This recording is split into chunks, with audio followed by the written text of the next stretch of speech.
Hi everybody, it's Danny Bader here, and just wanted to drop in and shoot a quick live video here. You know, today, July 28th, is a very special day for me and some other people, some friends of mine. You see, just about this time, 28 years ago, me and a friend that I was working for, we lowered a ladder and we hit an electric line. I've written about it. Many of you have heard me talk about it. It was right around 4 o'clock. So I thought I would just slow down right now and offer you what I would call 7 insights of tragedy, because that was certainly the largest tragedy that I've had to deal with in my life. I died, my friend died, I came back, and me and a lot of other people had to move on. His wife, his kids, others, and thankfully they did all a great job with it. So, long time ago, right, I'm 56. That happened when I was 28. So the first 28 years of my life were real easy. Hey, Glenn Harris, what's up, brother? And then the last 28 years, you know, you gain some insight from tragedy. So 7 insights of tragedy. Abraham Lincoln said years ago, we dare not disregard the lessons of experience. Well, tragedy is just that. It's an experience. It's a negative experience that we have. And here's the insights that I've gained from it. So if you're going through tragedy now, I'm with you, sending you some good energy. Think about these 7 insights, these 7 principles that perhaps you can practice to move you through that tragic time.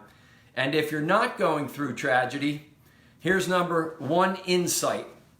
Tragedy happens, and I don't want that to sound morbid, like you want to wake up every day and walk around expecting the worst. But tragedy happens. Here's the thing. People get sick, man. There's some horrible diseases out there. Accidents happen. We are not perfect people. And in some cases, evil, where it is in the world, evil strikes.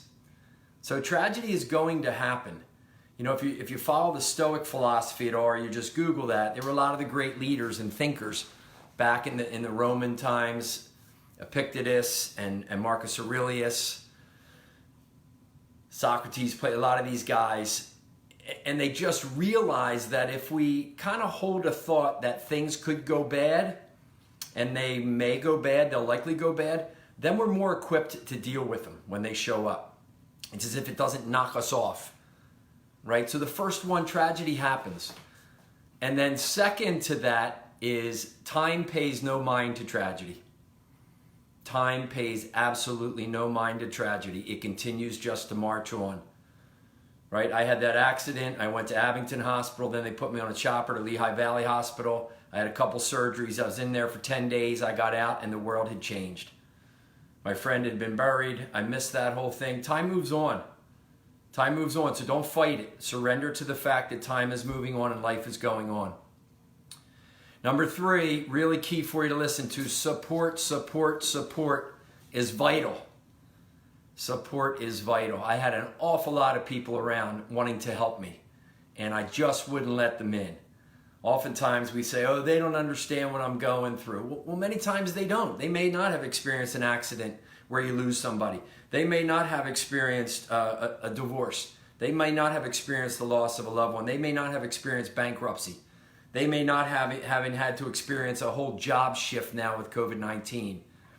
You know, my buddy Glenn out there, who is thriving after a heart transplant. Many of us don't know what it's like to have a heart transplant. But here's the interesting thing about support. You don't need to. When you ask for support, they do not need to be the people that experienced life the same way as you.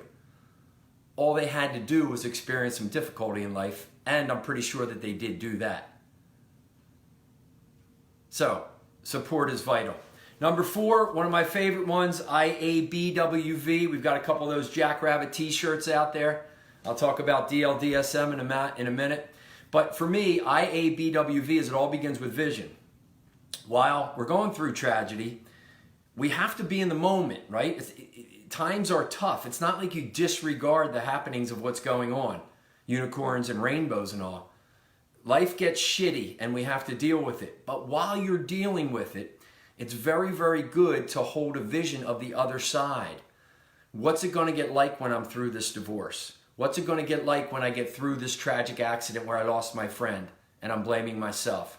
What's it going to be like for college students when we get through COVID-19 and the education system is a little bit back to the way it used to be? Normal? I don't know.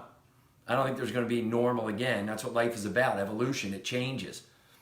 I did a podcast this morning, or a webinar rather, and a group of 55 people, and we went through an exercise that really looks at those times that you were challenged and what did you learn. And here it is. People had loss of loved ones, they had divorce, they had bankruptcy, they had loss of jobs, and those things, and they all come out of it on the other side. That's what resilience is all about.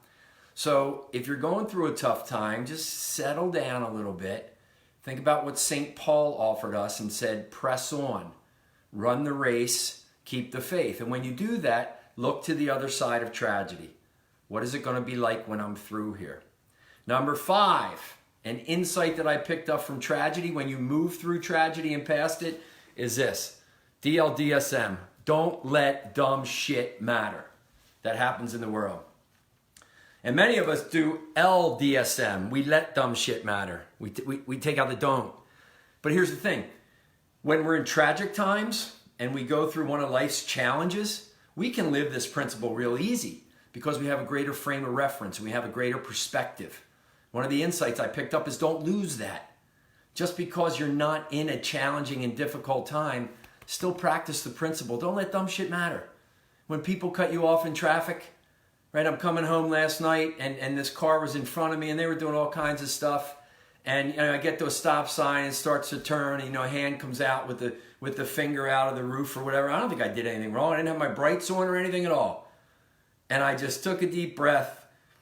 There's that little part that wants to turn and follow the car, but me leading with love and being peaceful, I just thought, all right, go on your way, man. Go on your way. I can't let this DLDSM. Got to live it.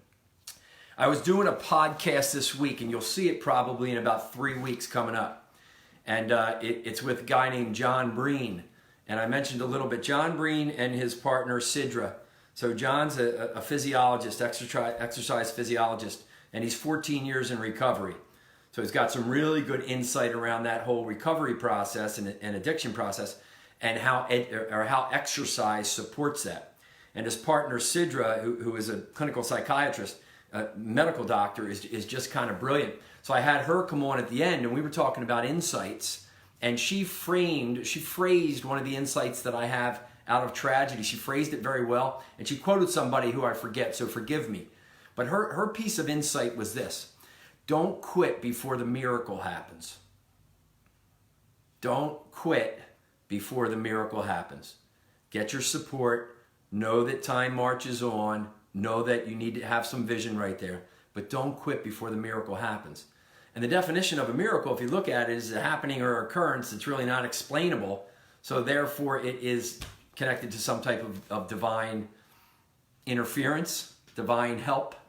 So don't quit before the miracle happens. You are much, much stronger than you think.